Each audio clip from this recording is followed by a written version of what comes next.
Hi guys, welcome to my channel if you're new. Welcome back if you're one of my subscribers. If you're new, hit the subscribe button. So today I have to change out my, basically my oil cooler. I'm upgrading it. So this is kind of like just the before. I'm not going to record the whole thing, but just kind of show you what I'm working with. So I gotta remove that. I basically have to remove both. Both the power steering cooler as well as change out the oil cooler. Obviously these lines as well, line them up so they're nice and cleaned up. So I have to basically remove the one bolt here, and then there's another bolt here, remove those, and then it should be good. So give me a little bit. That came today. This is what was supposed to actually come Friday, but again, it did not. So I'll record here and there throughout this process, but I'm not going to record the whole thing. If I should, comment below and say, hey, I should have recorded the whole thing, and next time I will. I just don't think you want to bore you with all the sped up details. So again, see you in a little bit. Alright, so there you have it. For now, I'm just going to zip tie the heck out of them so they don't go anywhere. But I've got 3 bolts on the bottom, so it's not going anywhere. I've shook them a bunch. I have to clean this hosing up a little bit more. I got to go test fit the intercooler in a minute, but I just want to show you my progress. I'm going to go ahead and put the cold air intake back on. Supposedly the intercooler can still fit with these intakes. I eventually want to go to full 3-inch intakes. The current ones are the still-in, which are only 2 3/4 or 2.5 or something like that. So just want to give you an update. So that's now matches, which is awesome. So see you in a little bit. Alright, so here we go.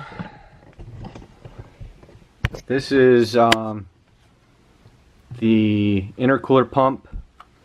The intercooler, I had mounted the oil cooler. It's all hooked back up. I need to clean those lines up maybe. I don't know. It depends on how this is going to sit in there. But right now, so you have the square. It comes with the wiring and the screws and everything else. So the fun part is this. Mounting this to that is going to be entertaining. So the first thing you need to do is these 5 screws. You have to unbolt them because I already did. So this, oh crap, get all the hair out of there.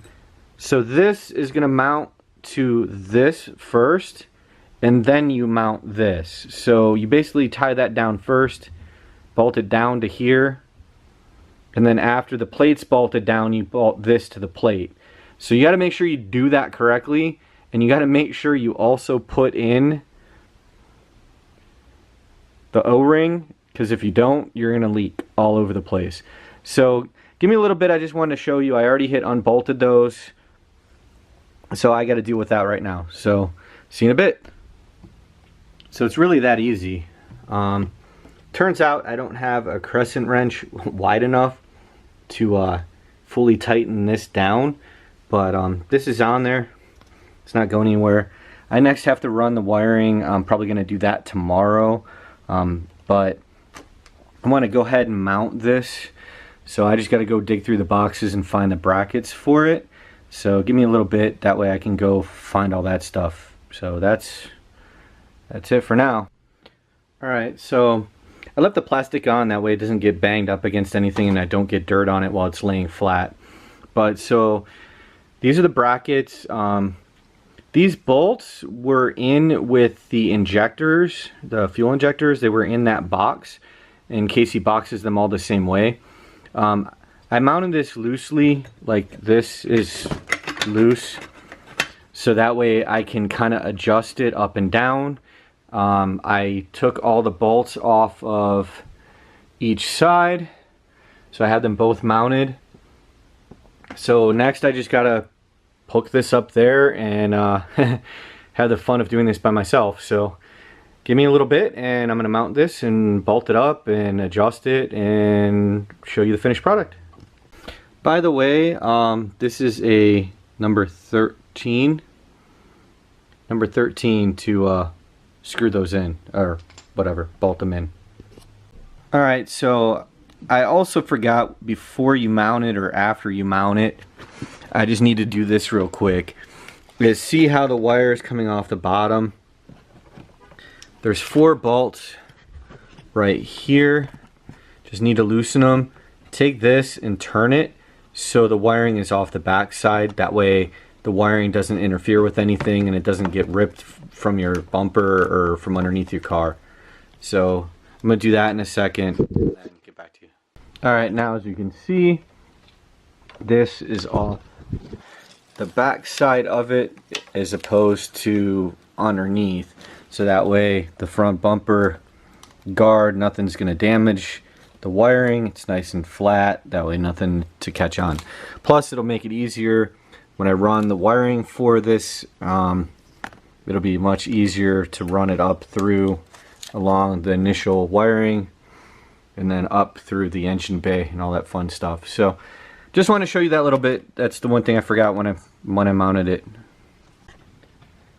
Alright, so what a pain that was. Sorry I didn't record all of that, but I had to remove.